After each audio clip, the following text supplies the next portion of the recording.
de darmos aí início à nossa aula, né? Se você tem uma rotina corrida, né? Precisa aí de conteúdo prático e zero enrolação, a gente tem uma apostila aqui embaixo gratuita para você, né? Para facilitar o teu estudo, né? Então, ela vai reduzir aí, né? O tempo de estudo, enfim, a tua insegurança e garantir que tu tenha foco e método, que é muito importante para a gente estudar aí, né? Quando a gente vai ter uma prova tão importante. Então, já aproveita, clica aqui embaixo, baixa a tua apostila, né? Já se inscreve no nosso canal, já curte aí o nosso vídeo, ativa as notificações para tu receber aí os próximos vídeos, tá? Então, bora iniciar aí a nossa aula. Eu vou colocar aqui, vou ficar pequenininha para vocês. Agora eu tô aparecendo aqui no canto da tela. Então, o que a gente vai abordar hoje, né? A gente vai abordar sobre o módulo de vendas e negociação, né? Esse módulo aqui, ele é um módulo que ele pode cair até 11 questões aí na sua prova, né? E hoje, especificamente nessa aula, a gente vai abordar, né, sobre noções de estratégia empresarial, né, que é bem importante aí, a primeira aula do nosso módulo. Então, bora lá, pegar aqui minha caneta. Então, vamos lá, o que é, né, a estratégia empresarial, né? Então, ela é um roteiro para o sucesso da organização que a gente está trabalhando. Então, todas as organizações, elas buscam ter uma estratégia empresarial para ela atingir os objetivos que ela tem, seja de curto, médio ou longo prazo, né? Normalmente, eles colocam aí metas mais de longo prazo, mas para tu atingir as metas de longo prazo, também precisa ter estratégias, que nem eu falei, de curto e médio prazo, tá? Então, ele é um curso de ação aí necessário para que a gente atinja lá no futuro. Saindo de hoje, eu quero me tornar uma multinacional, eu quero me tornar uma grande empresa, eu quero, né, ter uma sede fora do país. O que eu preciso fazer, né, para atingir isso, né? Então, o que a estratégia empresarial ela faz? Ela vai te orientar, vai orientar a organização, como que essa organização vai interagir com o mercado, né, e com os concorrentes, então com os clientes e também com os concorrentes dela, porque ela precisa entender, né, o que o concorrente está fazendo para daqui a pouco abordar de uma maneira diferente e conseguir ser competitiva, né?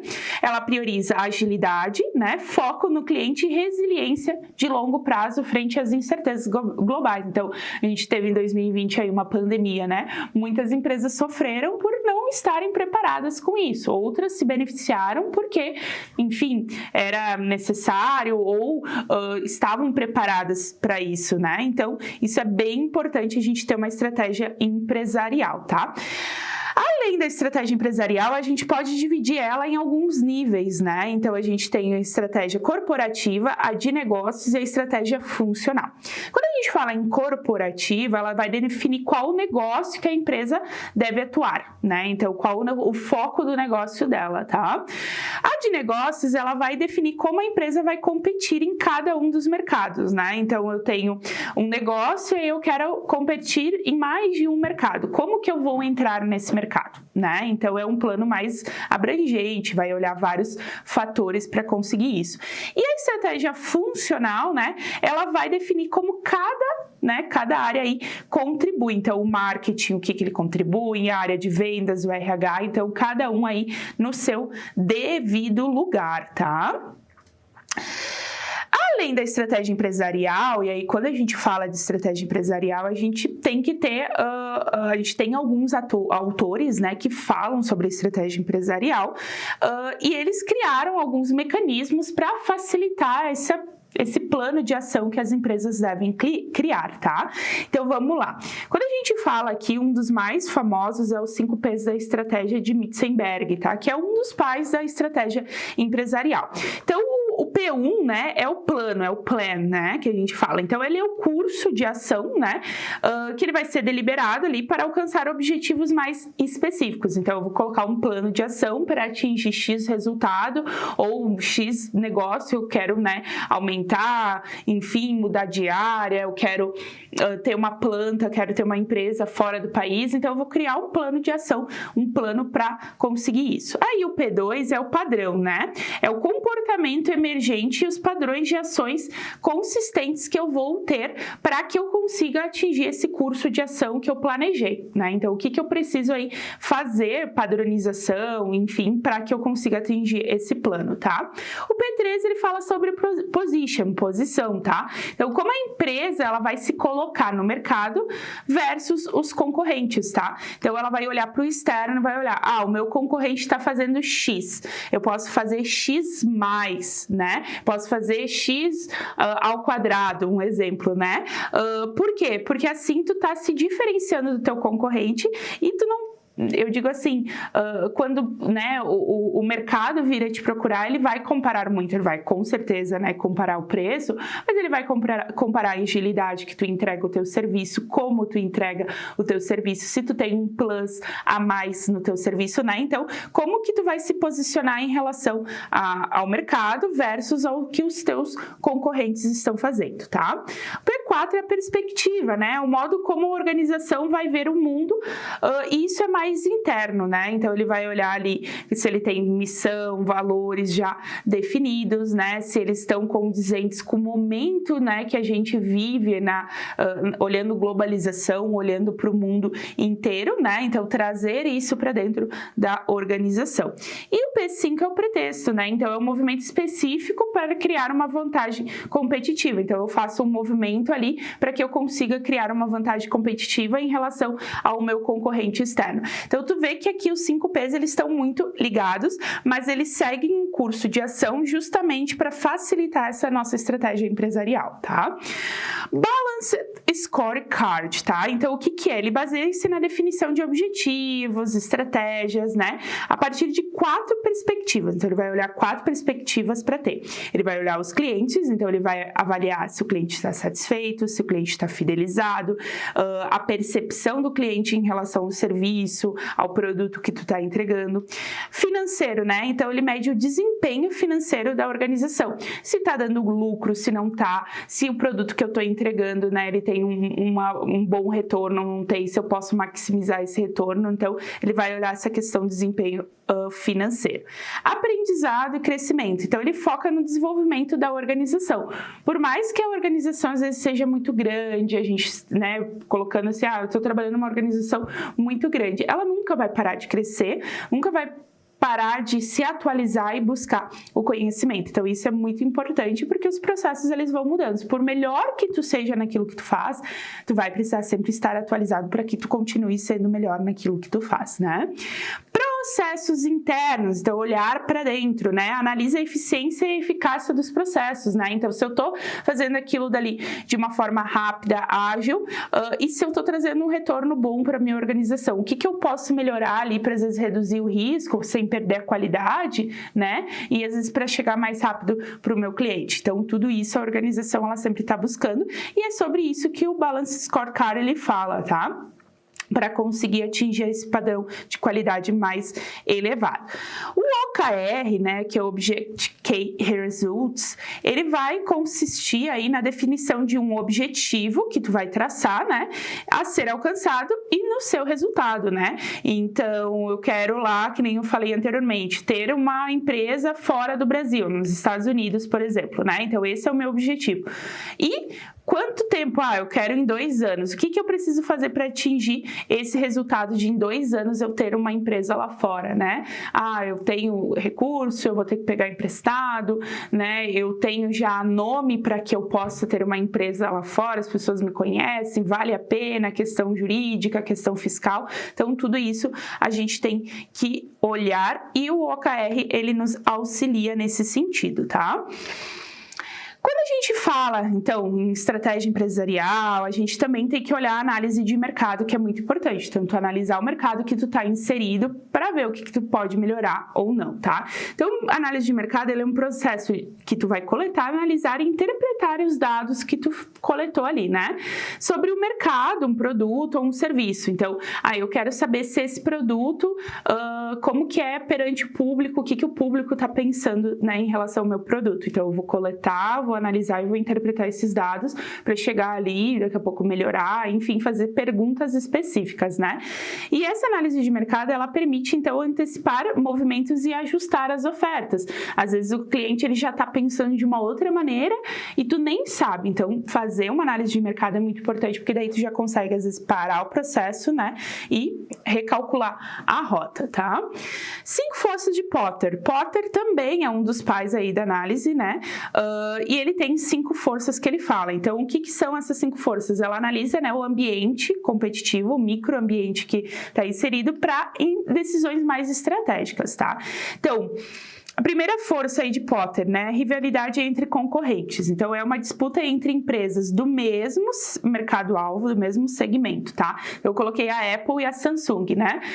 Que sempre estão ali, todo ano a Apple lança o iPhone ali, agora a gente chegou no iPhone 17, daí vai lá a Samsung e lança o S22, 23, 24, 25, né?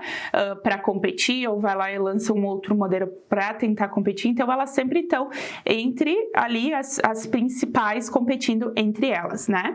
Ameaça de produtos substitutos, né? E aí, quando a gente fala em ameaça de produtos substitutos, não é eu olhar para o externo, é olhar para o interno, tá? É olhar para um produto que eu tenho que é carro-chefe e aí para um outro produto que daqui a pouco ele vai começar a se destacar por alguma mudança de mentalidade do meu consumidor, né? Então, são produtos e serviços alternativos que limitam preços e lucratividade, né? Porque é algo interno. Então, por exemplo, a Coca-Cola com água engarrafada. As pessoas não querem mais tomar Coca-Cola por uma questão de saúde, vão começar daqui a pouco substituir pela água com gás, daqui a pouco substituir, né, por alguma outra coisa. Então, tem lugares que hoje a Coca-Cola zero, ela vende mais do que a Coca-Cola normal, né, que sempre foi o carro-chefe. Então, isso é importante também ver a ameaça interna dos produtos. Ameaça de novos entrantes, de novas pessoas, de novos negócios no mercado. Então, a facilidade de entrada no mercado e o impacto na participação. Então, tem vários concorrentes que conseguem entrar. Por exemplo, o Uber, né? Pessoas com tecnologia, tem um celular ali e recursos conseguem acessar o mercado, né?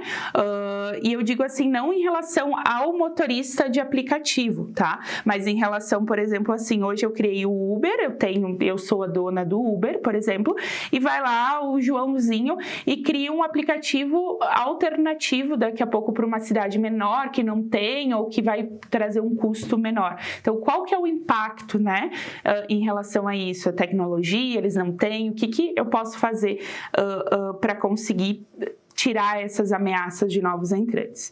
Poder de negociação dos clientes e compradores, né? Então, a capacidade dos clientes de influenciarem os preços e condições, por exemplo, na Amazon, né? A disputa ali de vários concorrentes conseguindo vender os seus produtos, às vezes o aplicativo da Magazine Luiza também. Então, buscar, né, manter uma boa experiência com preço baixo, mas também não dá para ser um preço tão baixo, porque, enfim, eles têm que ter lucro. Então, tu ter ali uma parcimônia, tu conseguir equilibrar os pratos, né?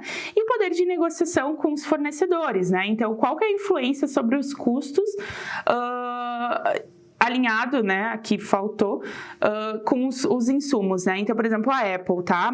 A base dos fornecedores de materiais, ela é a mesma. Então, meio que a Apple tá na mão desses fornecedores, porque não é todo mundo que consegue fabricar, são fornecedores X. Então, enquanto a empresa está na mão daquele fornecedor, né? Ela consegue negociar com outros, tem outros fornecedores, né? Então, isso é bem, bem importante quando a gente pensa aí nesse sentido.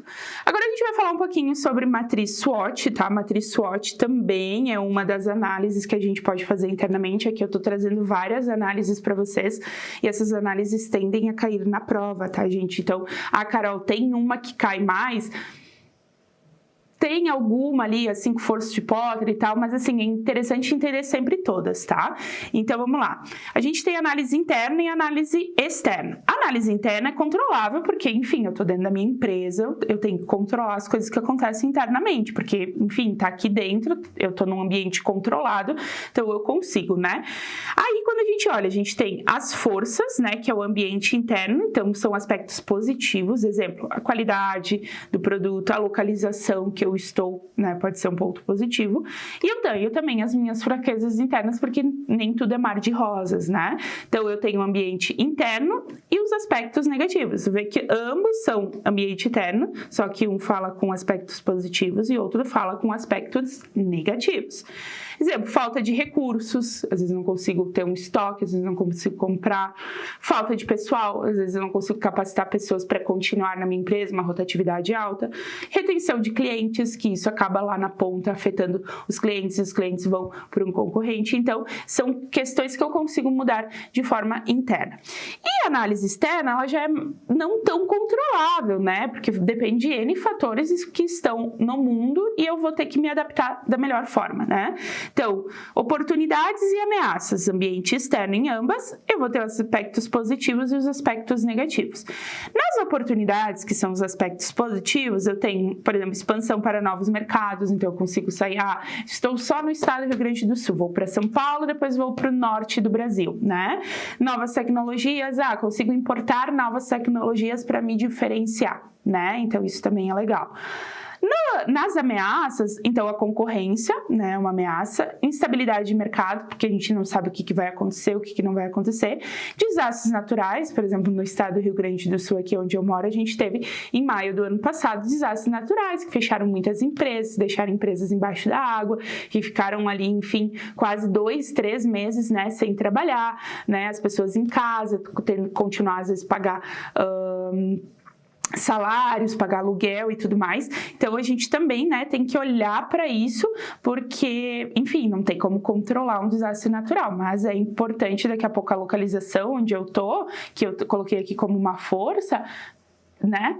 Eu posso trazer, não tô agora num lugar tão legal, vou para um lugar melhor, o que eu preciso fazer para mudar isso, tá? Então, é legal a matriz SWOT, porque ela nos mostra num quadrado, né, numa matriz, como que é dentro da empresa e fora da empresa, basicamente isso, tá? Então, isso é bem interessante. Aí a gente tem a matriz BCG, né? Ela é uma análise, então, de portfólio, né? De ferramenta que ajuda a analisar o portfólio de produtos, os negócios, né? Da empresa, também conhecida como matriz de crescimento e participação, tá? Então, a gente vai ter alguns pontos. A gente dá nomes dentro dessa matriz, tá? A gente vai ter as estrelas, né? Pensa lá na fama, que vai ser alta em crescimento e alta em participação. Então, por exemplo, eu trouxe aqui um exemplo do Banco do Brasil. Pix, cartões de crédito, né? Tem um alto crescimento, porque todo mundo cada vez mais usa Pix, cada vez mais usa cartão de crédito, e alta participação, né? Porque quase todos os clientes têm isso dentro das suas contas, por exemplo. Pontos de interrogação, né? Então, elas são altas em crescimento, mas são baixas em participação. Então, por exemplo, banco digital e criptomoedas, né? Tem um alto crescimento. Cada vez mais a gente escuta falar em criptomoedas, mas ainda é baixa a participação das pessoas que têm criptomoedas, que investem em criptomoedas, que conhecem esse sentido, né? O que é uma criptomoeda, de onde que surgiu e tudo mais, né? Banco digital, a mesma coisa, né? Não tanto comparado a cripto, mas também não são todas as pessoas que têm um banco digital, né? Então, por mais que tenha um crescimento, ainda tem uma baixa participação. Baixo crescimento, então as vacas leiteiras, e alta participação. Por exemplo, uma conta corrente tradicional, né? Ela não tem mais um crescimento, não tem muito o que mudar dentro de uma conta corrente, mas as pessoas, cada vez que abrem uma conta, elas têm uma conta corrente tradicional, né? Então, acaba que ainda tem um alto crescimento. As pessoas vão ali abrindo e fechando contas, então sempre vão ter a conta corrente. E abacaxis ou cão, não me pergunte por que ele colocou isso, né, do abacaxi ao cão, mas vai ser tanto baixo em crescimento como baixo em participação.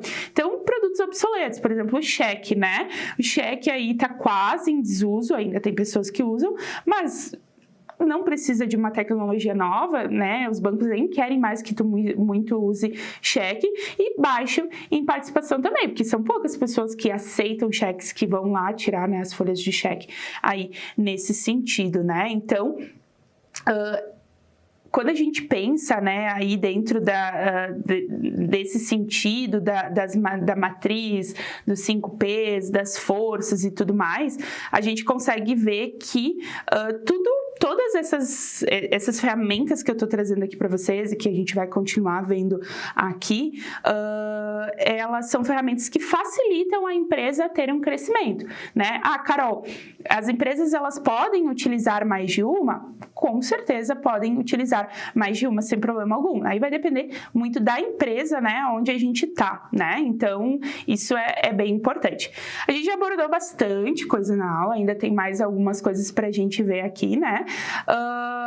E aí, eu quero entender, né, com vocês, né, esse conteúdo. Eu sei que é um conteúdo bem importante, é um conteúdo que a gente precisa entender, é um conteúdo que a gente vai ter no dia a dia da gente, tá? No dia a dia da gente, a gente vai falar sobre vendas e negociação, a gente, claro, tá pegando aí sobre as noções de estratégia empresarial, né? Então, assim, tu não pode também ficar atirando para todo que é lado, né? E se tu quer aprender aí com qualidade, com método, com foco, né? A nossa apostila gratuita, ela oferece tudo isso, né? É um material aí, ele super completo para você e para facilitar aí o seu dia, né? E ter do lado enquanto você estuda. Então, ela tá aqui embaixo no link aqui da descrição, né?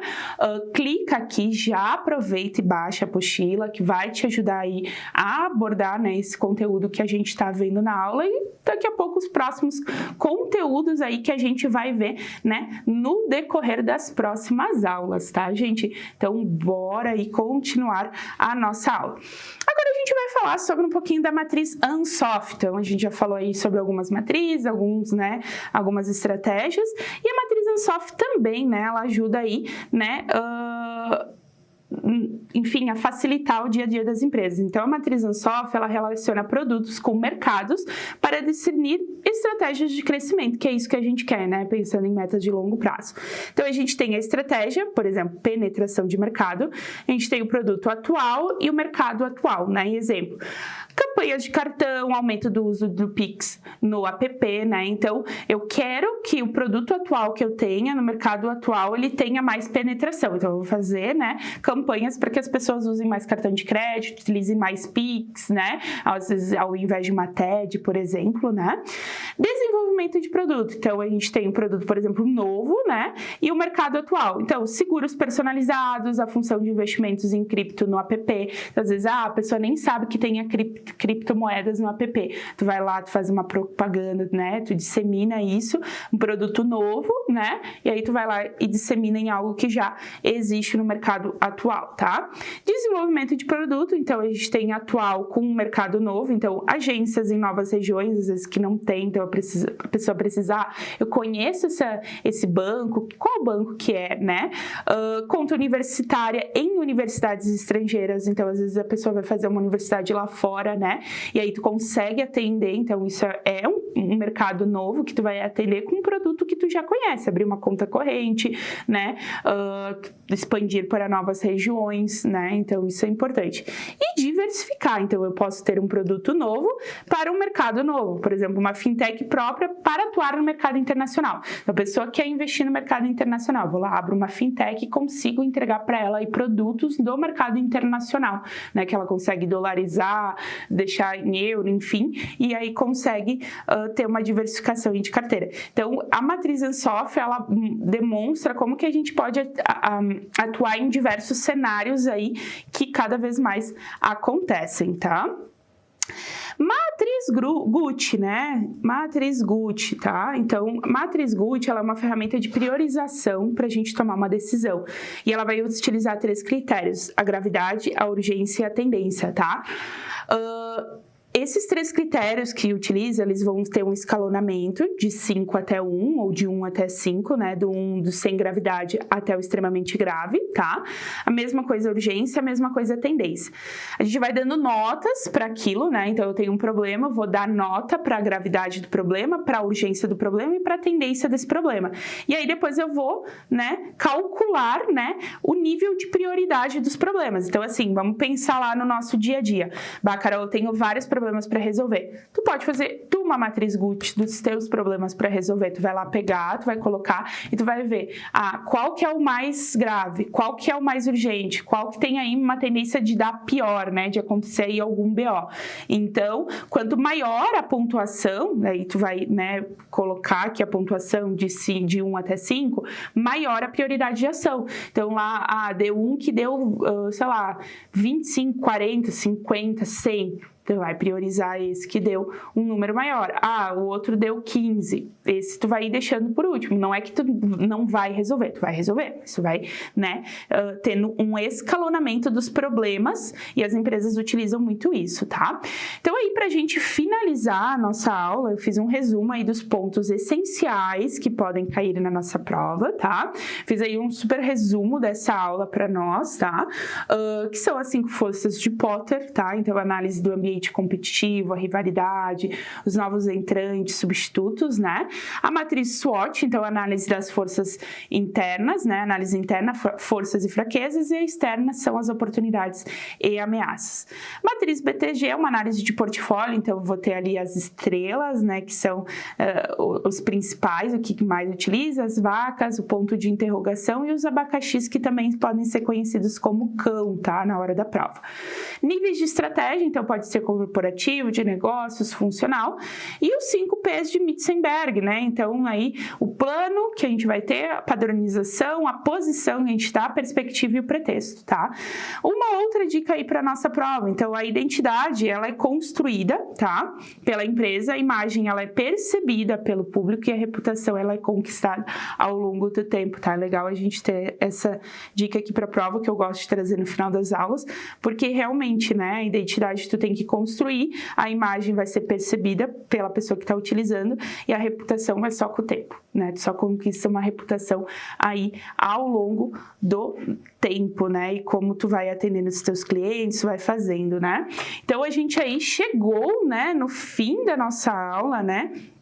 Nessa primeira aula aqui, né, ela foi só eu digo assim, uma provinha, né, da nossa metodologia aqui da Top Concursos, né, então de como a gente traz esse conteúdo aí para você não ficar para trás, né, nesse conteúdo na hora de estudar, né, então garanta aí, vai lá, baixa a tua apostila, ela tá aqui embaixo no link da descrição, né, um conteúdo prático aí, direto, com método e foco, né, para potencializar aí os estudos, né? Então, já aproveita, baixa, ela é gratuita, sem nenhum tipo de custo, né? E lembrando, se inscreve no nosso canal, curte esse vídeo, né? Ativa aqui o sininho para tu receber todas as notificações aí dos nossos próximos vídeos.